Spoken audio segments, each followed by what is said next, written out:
We're going to show you how to test the ignition switch on your 24-volt supercar.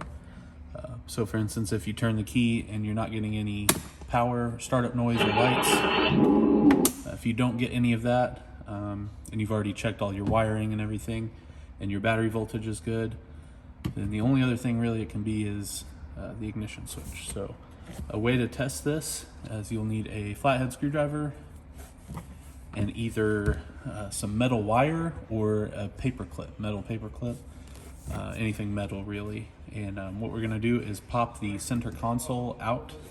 There's gonna be tabs right here, here, and on the other side. So what you can do is, if you use a flathead screwdriver, you kind of see it start to come out.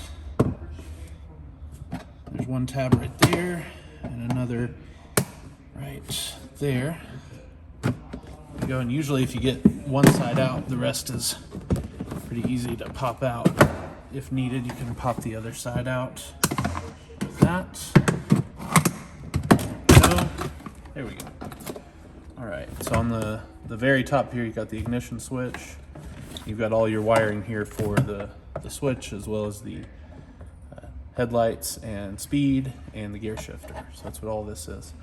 We're just gonna look at the ignition switch, and you've got red wire and a white wire that lead to this little connector. All we're gonna do is disconnect this, and you're gonna leave that where it is, these wires going down under the car. All we're gonna do is use our metal paper clip or wire to make a circuit between these two metal pieces in here. When you do this, the toy should power on. Make sure you make good contact to both terminals. See a little spark, and the toy powers on. And that tells us that if the key switch won't power it on while it's plugged in, but then you unplug it and do this and it powers on, then we know that the ignition switch here is the issue.